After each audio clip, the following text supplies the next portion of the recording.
여러분의 인생에는 롤 모델이 혹시 있습니까? 롤 모델이라는 것은 다른 표현으로 하면 역할 모델 이렇게 부릅니다.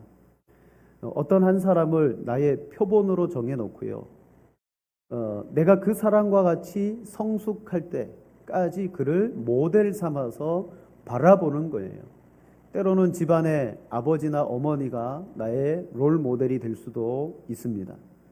또 유명한 유명인사, 사회의 저명인, 또 업적 있는 사람, 그런 사람들을 역할 모델로 삼을 수가 있어요. 우리 목회자들도 순교한 목회자들, 정말 신앙이 역사 가운데 뛰어나신 분들, 그리고 하나님의 말씀과 또 교회를 사랑했던 그런 훌륭한 분들을 우리도 롤 모델 삼을 때가 많습니다. 지금 우리나라에는 수많은 분야와 다양한 직업과 수많은 재능을 가진 사람들이 있죠. 그 각자가 어떻게 보면 내 마음속에 롤 모델을 품고 있을 것입니다. 자, 성경에는 아주 많고 다양한 인물들이 소개됩니다. 성경이 그와 같은 인물을 소개하는 이유를 우리는 알아야 됩니다. 분명히 알 것은 성경에 나타나 있는 신앙의 인물들이 아무리 신앙이 뛰어나고 인격이 뛰어난다 할지라도 성경은요, 그 사람들의 위대성을 나타내기 위해서 기록한 책이 아니라는 거예요. 성경은 오히려 그 사람들이 위대해 보이지만 그들은 우리와 똑같은 죄인이고 할 수 없이 정말 연약한 자들임을 알고 하나님이 그들을 구원으로 이끌어 가시고 보이지 않지만 놀라운 하나님의 섭리와 역사를 우리에게 보여주는 책입니다. 우리 역시도 보이지 않는 하나님을 이 말씀을 통하여 보는 듯이 예배하고 그 하나님을 섬기고 있습니다. 그런데 성경에 보면 나보다 먼저 이 땅을 딛고 살았고 그리고 이 땅에서 하나님을 먼저 섬겨 살아왔던 사람들이 오늘 본문에 등장하는 수많은 인물들이더라는 거예요. 우리는 그들을 바라보면서 배울 게 있고 그들을 통하여 교훈을 얻을 게 있어요. 특히 신약의 바울 사도 같은 경우는 직접적으로 이렇게 말했습니다. 빌립보서 3장 17절에 형제들아 너희는 함께 나를 본받으라. 그리고 너희가 우리를 본받은 것처럼 그와 같이 행하는 자들을 눈여겨보라 라고 말했습니다. 여러분, 저와 여러분들은 예수님을 잘 믿어야 됩니다. 왜냐? 먼저는 내가 잘 믿어서 구원을 얻어야 되고 구원의 삶을 살아가야 되고 두 번째로는요, 나의 믿음을 통하여 나를 본받는 자들을 만들어야 되는 거예요. 내가 또 다른 사람들에게 좋은 영향력을 끼치며 그들을 통하여 그리스도를 발견하게끔 우리는 신앙생활을 해야 됩니다. 그래서 바울이 방금 읽은 9절 뒷부분에 이렇게 말하죠. 그와 같이 행하는 자들을 눈여겨봐라. 우리를 본받을 뿐만 아니라 나를 본받을 뿐만 아니라 그렇게 행하는 사람들을 눈여겨보라는 거예요. 여러분, 신앙의 완성의 기준이 되는 것은 사람이 아니고 예수 그리스도십니다. 신약에 예수님께서 오심으로 말미암아 예수님은 하나님을 어떻게 섬기는지, 무엇이 구원인지 우리로 하여금 신앙의 분명한 표준을 세워주셨어요. 하지만 구약에 살았던 인물들은요, 아직 예수님이 오시기 전이기 때문에 하나님은 그 인물들 한 사람 한 사람들의 됨됨이를 통하여 오늘 우리에게 어떻게 하나님을 섬기는 것인지를 가르쳐주고 있습니다. 특히 구약 성경에는 믿음으로 또 신앙의 인격으로 하나님이 인정하는 사람들이 많이 나와 있어요. 그러나 그 가운데 대표적인 사람이 몇몇이 있는데 오늘 우리가 살펴볼 다윗 왕입니다. 자, 이스라엘에게는요, 다윗이라는 롤 모델이 있었습니다. 그는 하나님을 사랑했고 그의 전생애의 마음을 다하여 주님을 섬겼습니다. 그리고 그는 왕이 되기 전부터 하나님의 뜻대로 살아가기를 힘썼고 왕이 되고 난 다음에도 하나님의 율례와 법도에 순종하고자 애를 썼습니다. 그 결과 하나님은요, 이스라엘의 역대 왕들을 평가할 때 다윗이 그 수많은 왕들을 평가하는 기준점이 되더라는 거예요. 다시 말하면 하나님은 다윗의 준에서 왕들을 재어보고 있었다는 것입니다. 하나님은 그의 삶을 인정하셨습니다. 그리고 왕위를 이어나가시면서 후대의 사람들에게 어떻게 했느냐?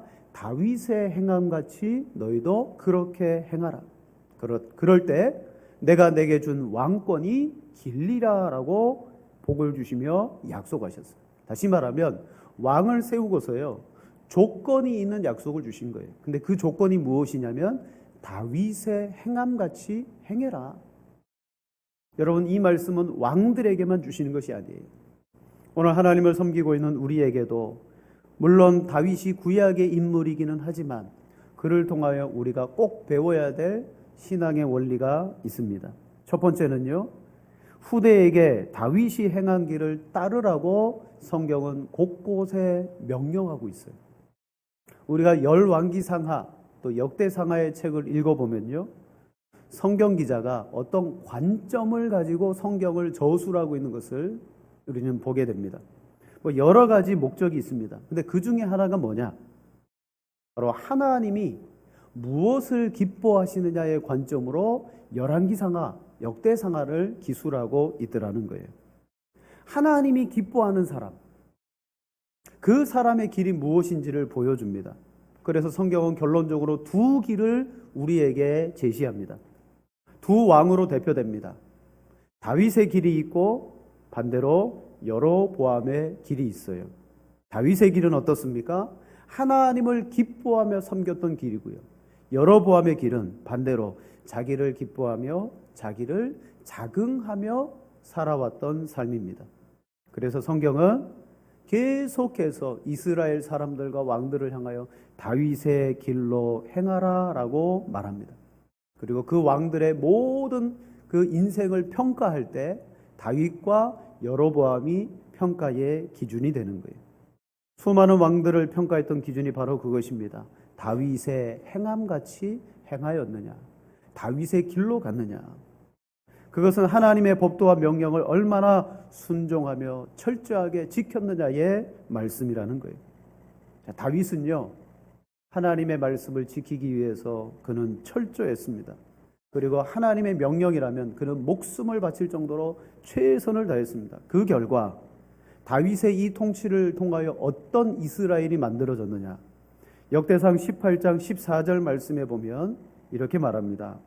다윗이 온 이스라엘을 다스려 모든 백성에게 정의와 공의를 행할세.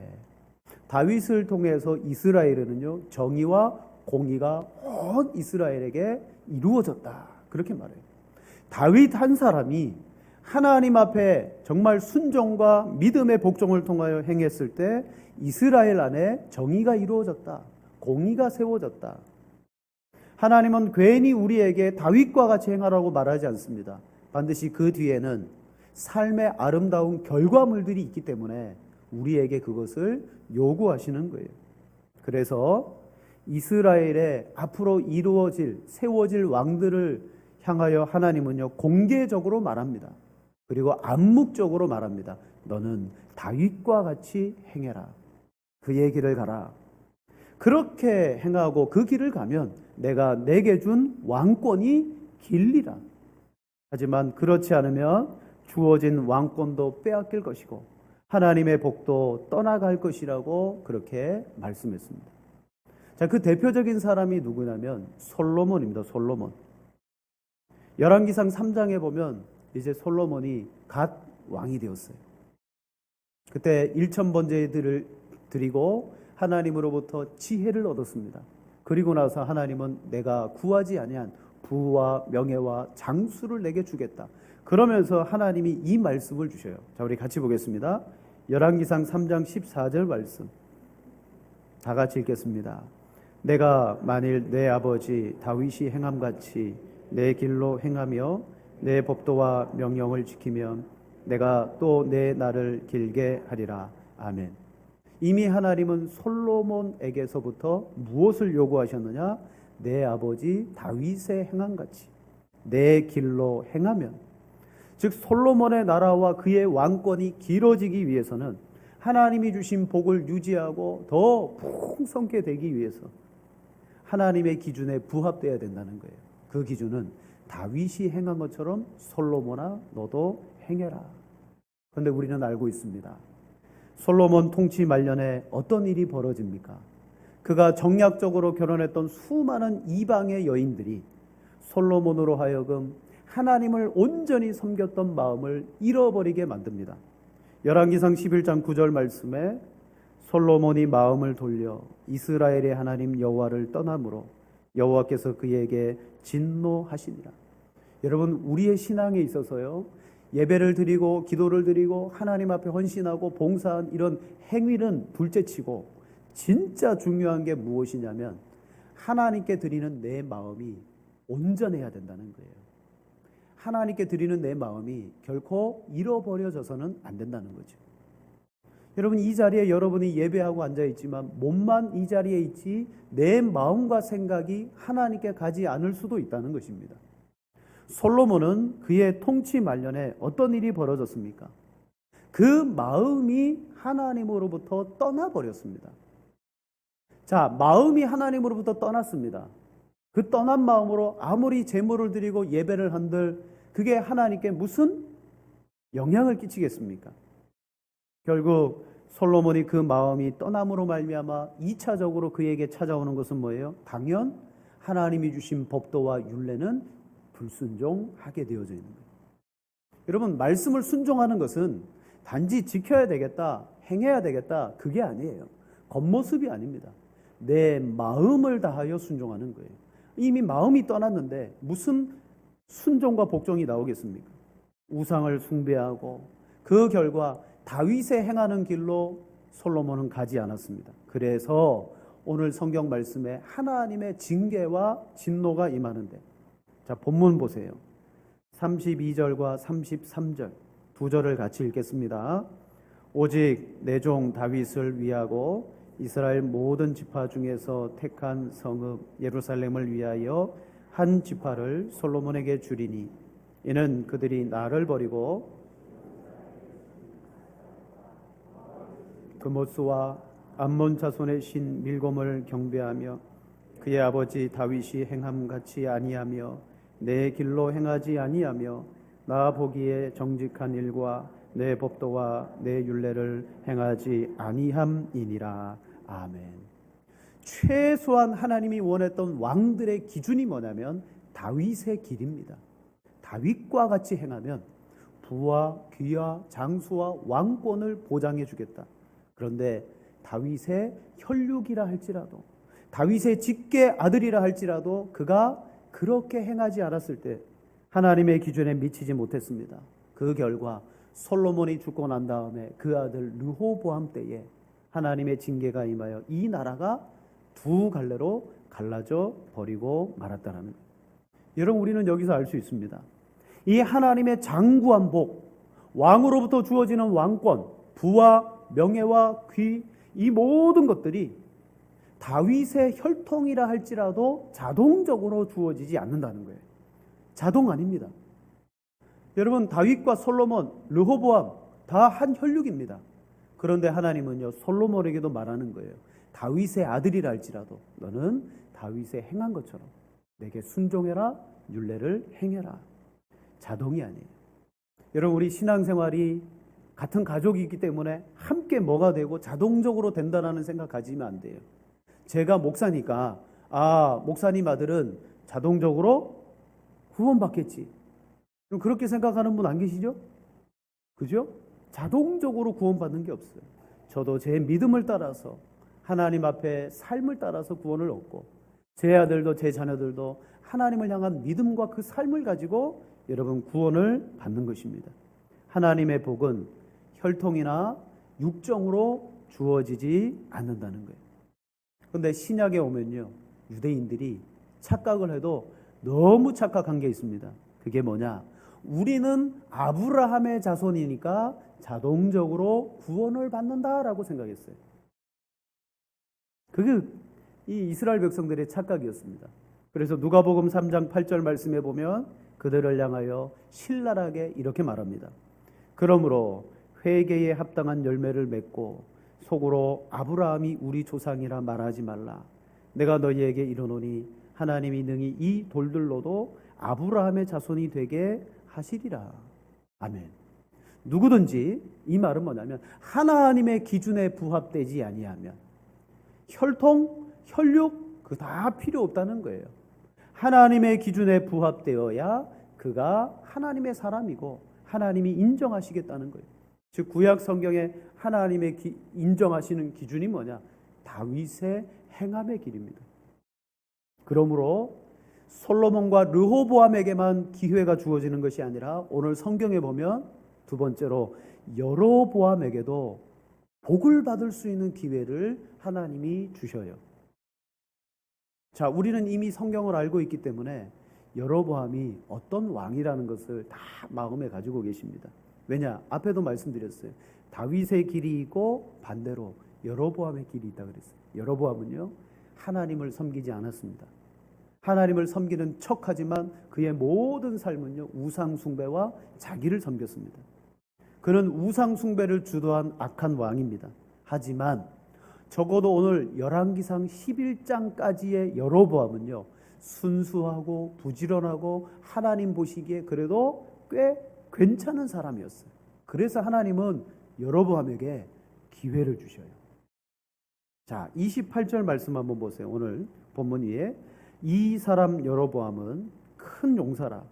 솔로몬이 이 청년의 부지런함을 보고 세워 요셉 족속의 일을 감독하게 하였더니. 자, 여러분, 솔로몬이 다스릴 때 여로보암은 어떤 사람이냐면 성경은 큰 용사라고 말합니다. 그는 부지런한 청년이었다고 말합니다. 그로 인하여 솔로몬의 눈에 띄어서 발탁되어 요셉 족속을 감독하는 감독관으로 재임했던 일꾼 중에 일꾼이에요. 여러분, 아직까지 여로보암은요, 왕도 아니고 이스라엘을 우상 숭배로 몰고 갔던 그런 악한 기준의 왕도 아니에요. 그는 너무 괜찮은 사람입니다. 너무 훌륭한 사람입니다. 그래서 솔로몬도 그를 이 요셉 족속의 감독으로 발탁했습니다. 그래서인가요? 하나님은 솔로몬의 그 다윗의 길로 행하지 않음으로 말미암아 오늘 선지자를 통하여서 하나님의 징계의 말씀을 주십니다. 그리고 여로보암에게는요, 기회의 말씀을 주셔요. 자, 우리 본문 29절 보세요. 그 즈음에 여로보암이 예루살렘에서 나갈 때에 실로 사람 선지자 아히야가 길에서 그를 만나니 아히야가 새 의복을 입었고 그 두 사람만 들에 있더라. 우리 30절 31절 같이 봅니다. 아히야가 자기가 입은 새 옷을 잡아 12조각으로 찢고 여로보암에게 이르되 너는 10조각을 가지라. 이스라엘의 하나님 여호와의 말씀이 내가 이 나라를 솔로몬의 손에서 찢어 빼앗아 10지파를 내게 주고. 아멘. 아히야라는 선지자를 하나님이 보내서요, 여로보암에게 그와 그의 가문이 복을 받을 수 있는 기회를 주십니다. 여러분, 이 여로보암의 인생에 너무너무 훌륭한 기회가 찾아왔습니다. 어떤 기회입니까? 어쩌면 그도 다윗의 가문처럼 대대로 왕위를 이어가면서 이스라엘을 하나님의 공의와 정의로 채워나갈 수 있는 그런 왕이 될 수 있는 왕권의 기회를 하나님이 주시는 거예요.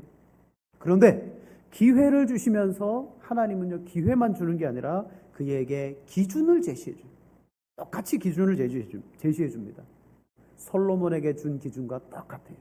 37절에 보니까 내가 너를 취하리니 너는 내 마음에 원하는 대로 다스려 이스라엘 위에 왕이 되되 내가 만일 내가 명령한 모든 일에 순종하고 내 길로 행하면 내 눈에 합당한 일을 하며 내 종 다윗이 행함같이 내 율례와 명령을 지키면 내가 너와 함께 있어 내가 다윗을 위하여 세운 것 같이 너를 위하여 견고한 집을 세우고 이스라엘을 내게 주리라. 아멘. 여러분, 솔로몬에게 주었던 기준과 똑같아요. 다윗의 혈육이라고 좀 특별한 기준을 주고 여로보암은 피가 다르기 때문에 다른 기준을 준 게 아니에요. 똑같은 기준을 제시합니다. 다윗의 행함같이 내 율례와 법도를 지켜 행하라. 너는 내 마음에 원하는 대로 다스려 이스라엘 위에 왕이 되라. 즉 하나님이 뭘 주셔요? 너는 자율적으로 행하는 왕이 되라. 내가 너를 억압하거나 강제로 하지 않겠다. 너에게 이스라엘을 다스리는 자유를 주겠다. 그런데 그 자유는 어떻게 해야 되느냐? 반드시 다윗과 같이 내 명령과 율례에 준하는 통치와 자유를 가져라. 그러면 어떻게 하겠다? 너를 위하여 견고한 집을 세우겠다. 이스라엘을 내게 주리라. 여러분, 기회인 거예요. 다윗에게 주신 그 복이 이제 여로보암에게도 이루어질 수 있는 기회입니다. 똑같은 기준을 제시했습니다. 자, 아까 이런 말씀을 드렸어요. 솔로몬이 다윗의 혈육이라 할지라도 자동적으로 그 복이 주어지지 않는다 그랬어요. 근데 여로보암은요, 다윗의 혈육이 아니라 할지라도 하나님은 그에게 어떻게 해요? 복을 받을 수 있는 기회를 주십니다. 그것은 다른 게 아니라 가운데 다윗의 길로 가라는 것입니다. 하나님은 여로보암에게도 다윗 자손에게도 똑같이 하나님의 뜻에 순종하고 그리고 하나님의 그 명령을 따를 때 왕권을 보존해 주실 것이다 라고 말합니다. 다시 말하면 이제 앞으로 르호보암이 다스릴 유다도 언약의 백성이고 여로보암이 다스릴 저 북이스라엘도 뭐다? 언약의 백성이기 때문에 똑같은 거예요, 기준은. 하나님은 여러분 우리에게도 기회를 주시는 분입니다. 하나님은요, 모든 사람이 구원받기를 원하신다 그랬어요. 그 말은 무슨 말이냐? 다 구원한다는 게 아니에요. 하나님은 우리에게도 기회를 주시기를 원하신다는 거예요. 어떤 기회? 내가 자유를 얻었습니다. 우리도 내 인생을 내 마음대로 할 수 있는 자유를 얻었어요. 자, 에덴 동산에 아담에게 하나님이 뭐라고 말합니까? 이 동산에 있는 모든 나무의 실과를 내가 먹어도 된다. 자율입니다. 다 행해라. 그러나 하나, 중앙에 있는 선악을 알게 하는 열매는 먹지 마라. 하나님 기준을 세워주셔요. 우리의 삶에는요, 자율과 하나님의 말씀의 기준이 있다는 거예요. 근데 그 기준을 잘 지켜 행했던 사람이 누구냐? 다윗이기 때문에 하나님은 항상 그 다윗을 앞세워서 기준 삼으십니다. 자, 그러면 오늘 우리에게도 마찬가지입니다. 그럼 우리가 배울 수 있는 다윗의 행함이란 무엇이냐? 세 번째, 다윗의 행함이란 어떤 것인가를 우리는 알아봐야 되겠습니다. 자, 그러고 보면 하나님이 그렇게 다윗을 강조하는 것을 보면요, 다윗은 대단한 인물이에요. 하지만 우리가 인정해야 되는 것이 있습니다. 그것은 다윗의 길이란, 다윗의 행위란 절대값은 아니라는 거예요. 다윗은 절대값은 아니에요. 변할 수 없는 절대가 아니에요. 대신 다윗의 길은 뭐냐? 하나님 앞에 근사치의 값을 가지고 있는 사람이 다윗입니다. 그럼 무슨 말인지 아시겠어요? 다윗은요, 절대적으로 하나님 앞에 섰던 사람이 아니에요. 실수도 없고 허물도 없고 그랬던 사람이 아니라는 거예요. 근사치 허물도 있고 실수도 있고 죄를 지었어요. 그런데 어떻게 해서든 하나님의 명령과 율례를 따라 순종하고자 하나님의 뜻에 근사치에 가까워진 사람이라는 거죠. 그래서 하나님 보기에 어떻다? 다윗은 완전했기 때문에 기준으로 쓰는 것이 아니라 그가 완전하기 위해서 몸부림치고 애썼기 때문에 하나님은 그를 들어서 쓰는 거예요. 여러분, 우리는 완전해질 수 없습니다. 하지만 우리 가운데는 나 자신을 쳐서 복종하고 티끌만한 죄라도 내 속에 발견되어질 때 그것으로 말미암아 안타까워하고 가슴 아파하는 사람은 어떤 사람이냐? 하나님의 그 완전함에 가까워지기 위한 근사치의 값을 가지고 있는 우리들입니다. 그래서 다윗은 구약시대에 그런 사람이라는 거예요. 그렇기 때문에 그 모습을 하나님이 기뻐했고 연약한 인간임에도 불구하고 하나님 앞에 서기 위해서 몸부림쳤던 그 모습을 하나님은요, 기뻐해서 앞으로 올 후대 왕들에게 다윗의 행함같이 행해라. 여러분, 사람은 어떤 존재입니까? 로마서 3장 20절 말씀에 말하기를 그러므로 율법의 행위로 그 앞에 의롭다 하심을 얻을 육체가 없나니 율법으로는 죄를 깨달음이니라.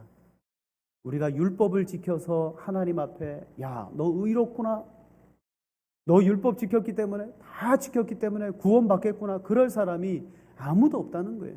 다시 말하면 다윗도 순종하고 복종했지만 율법을 다 지켜서 기준된 사람이 아니에요. 성경은 도무지 율법을 완전하게 행함으로 스스로 의롭다 함을 받을 사람이 없다고 말했습니다. 그래서 로마서 3장 23절, 모든 사람이 죄를 범하였음에 하나님의 영광에 이르지 못하더니라고 말해요.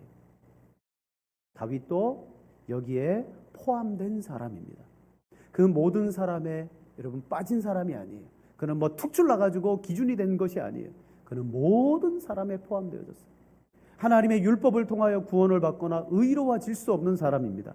그런데 그가 의로워질 수는 없지만 하나님 앞에 율법과 율례를 어떻게 순종하기 위해서 최선을 다했던 사람이라고 성경은 말합니다. 그게 하나님을 기쁘시게 할 수 있었던 중요한 사실이고, 또 한 가지가 있다면 무엇이냐? 그는 율법을 완벽히 지키지 못했습니다. 우리는 다윗 하면 딱 떠오르는 것이 몇 가지 있어요. 그는 목자로서 양떼를 지키며 신앙을 키워왔다. 때가 되어 골리앗을 물리치며 하나님을 의지하는 절대 신앙을 보여주었다.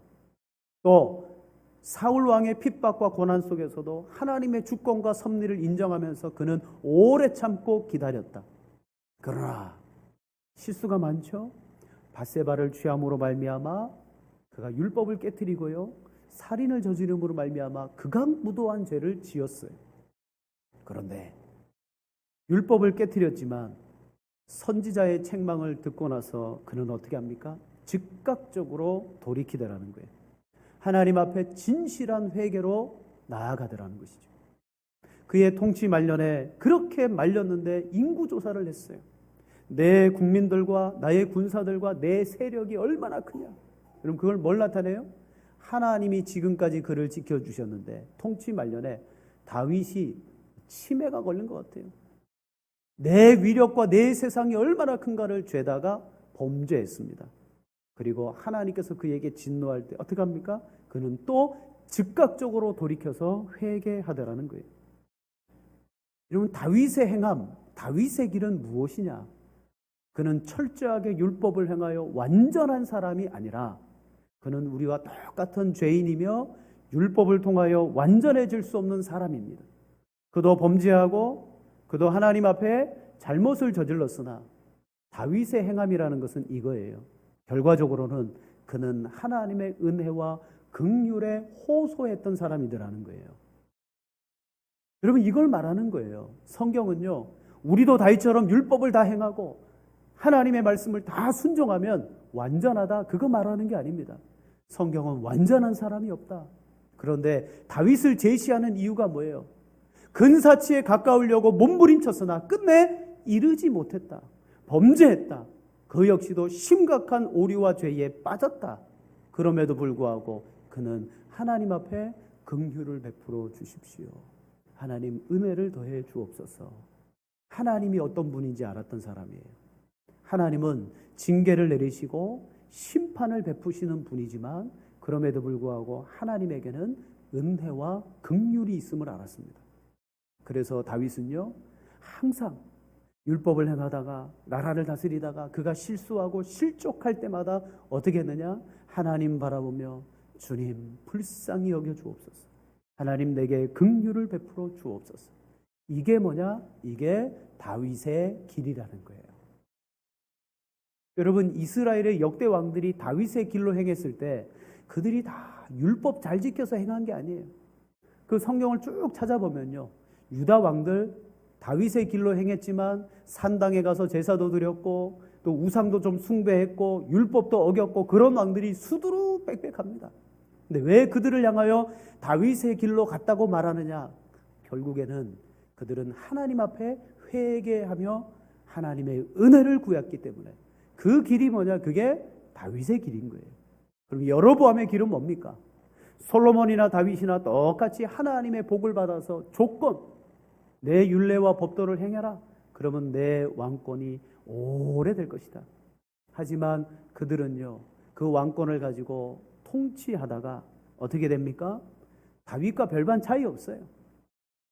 다윗보다 윤리가 조금 떨어지고요, 신앙이 조금 떨어지지만 진짜 차이가 뭔지 아세요? 회개해야 될 때 회개하지 않았다는 거예요. 하나님 앞에 나가서 긍휼을 구해야 될 때 구하지 아니하였다는 거예요. 그게 누구의 길이에요? 여로보암의 길이에요. 여러분, 회개하지 않고 하나님의 긍휼을 구하지 않고 끝까지 간 왕들은요, 망합니다.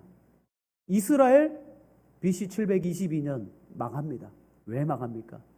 먼저 망하죠. 그들은 하나님을 구하지 않았으며 하나님의 은혜와 그 긍휼 앞에 호소하지 않았습니다. 다윗은 우리와 똑같습니다. 근데 차이점이 있다면 이렇게 표현할까요? 그는 위기 관리 능력이 뛰어났습니다. 하나님의 말씀을 불순종함으로 말미암아 나의 왕권과 이스라엘에게 위기가 찾아왔다. 그는 죄를 뒤집었습니다. 베옷을 입습니다. 금식합니다. 하나님 앞에 회개하며 나아갔습니다. 자기 스스로 위기를 자초했지만 그러나 그 위기 속에서 하나님은 긍휼의 하나님이다. 은혜를 베푸시는 하나님이다.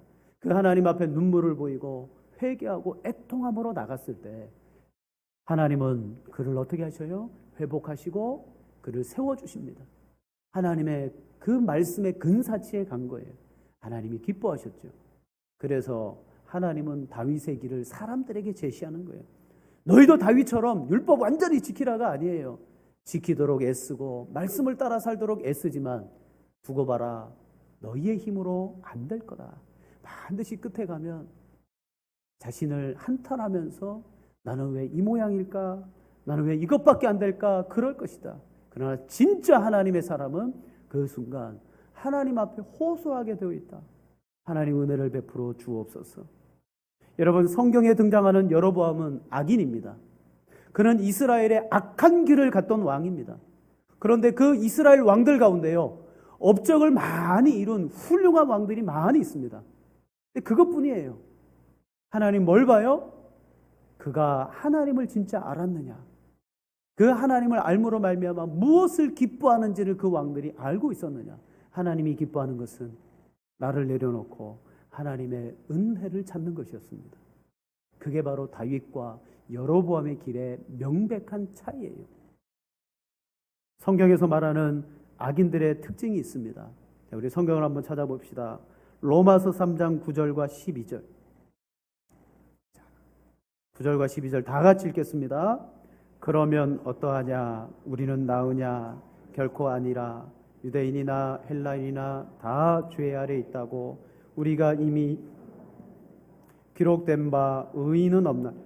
하나도 없으며 깨닫는 자도 없고 하나님을 찾는 자도 다 치우쳐 함께 무익하게 되고 선을 행하는 자가 없나니 하나도 없도다. 아멘. 사람들은 유대인은 이방인과 다르게 우리는 하나님의 백성이다. 우리는 하나님으로부터 구원을 받는다. 우리는 특별한 존재다라고 생각했습니다.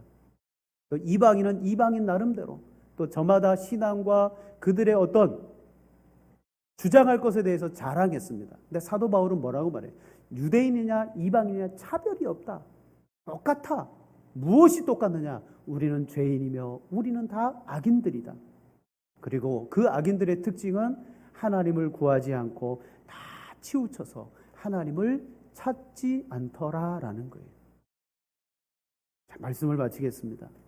다윗의 길이 뭐냐면 다윗은 의로움 수준에 스스로 이를 수는 없어요. 그러나 그 나름대로 순종하고 복종해서 최선을 다해서 하나님을 섬겨보려고 했어요. 근데 성경이 말하는 건 뭐예요? 그렇게 할지라도 하나님의 의에 우리는 이를 수 없다. 결국 우리 자신들은 그렇게 섬기다가 어떻게 돼요? 나의 연약함 때문에 탄식할 수밖에 없다는 거죠. 그때 비로소 우리 안에 무엇이 나와요? 하나님의 은혜와 긍휼을 바라보는 호소가 나옵니다. 하나님, 나를 붙들어 주옵소서. 오늘 우리가 신앙생활하며 잃어버리지 말아야 될 것이 그거예요. 예배 잘 드리는 거 좋고 하나님께 봉사와 또 대내외적으로 섬기는 거 좋습니다. 그러나 진짜 중요한 것은 하나님이 기뻐 보시는 것은 뭐예요? 내 안의 죄와 나의 어그러진 본성 때문에 고달파하고 힘들어할 때 그걸 가지고 주님 앞에 나아가서 긍휼을 찾는 겁니다. 은혜를 구하는 것입니다. 그 하나님의 은혜가 그 사람에게 임하고 그리고 오늘 성경에 말합니다. 내게 준 나라가 견고할 것이다. 여러분, 여로보암에게 기회를 주셨어요. 다윗의 가문에게 주신 그 복을 여로보암에게 주겠다고 10지파를 띄어서 그에게 딱 주면서 너는 내 마음대로 왕권을 이루어라. 그러나 다윗의 행하는 길로 너는 가라. 그러면 내 왕권을 내가 견고하게 해주겠다. 근데 여로보암 그렇지 않았어요. 어떻게 해서든 자기 힘과 자기 능력과 그러다가 우상 숭배를 끌고 들어온 거예요. 자기 왕권을 자기 힘으로 지킨 거죠. 그러니 하나님 보실 때 무슨 기뻐할 만한 것이 거기 있겠습니까? 하나님이 어떤 분인 줄 알고 그 하나님께 호소하는 사람을 찾으셔요. 여러분, 탕자의 이야기, 거기에 등장하는 아버지는 어떤 분입니까? 오래 참고 사랑하고 인내하고 기다리는 아버지. 집 나간 아들도 오랫동안 기다리는 아버지. 집안에 있는 아들도 오랫동안 참으시는 아버지. 하나님은 우리가 다윗처럼 회개하기 원하고 하나님의 긍휼을 얻기를 원합니다. 이게 뭐냐? 이게 다윗의 길이죠. 자, 우리는 절대값이 될 수는 없습니다. 이렇게 했다 할지라도 절대적으로 설 수 없어요. 우리도 근사적인 부분까지는 다가갈 거예요. 다윗이 구약의 아주 위대한 인물로 롤 모델이 되어 기준이 됩니다. 그가 우리에게 특별한 하나님 섬길 때 예배 이렇게 드리고 하나님 헌신은 이렇게 하고 그런 거 가르쳐 주지 않습니다. 하나님이 누구인지를 가르쳐 준 사람이라는 거예요. 그 하나님을 온전히 보시고 잘 섬기실 수 있는 우리 성도님들 되시기를 축복합니다. 걸어가신 하나님 감사합니다.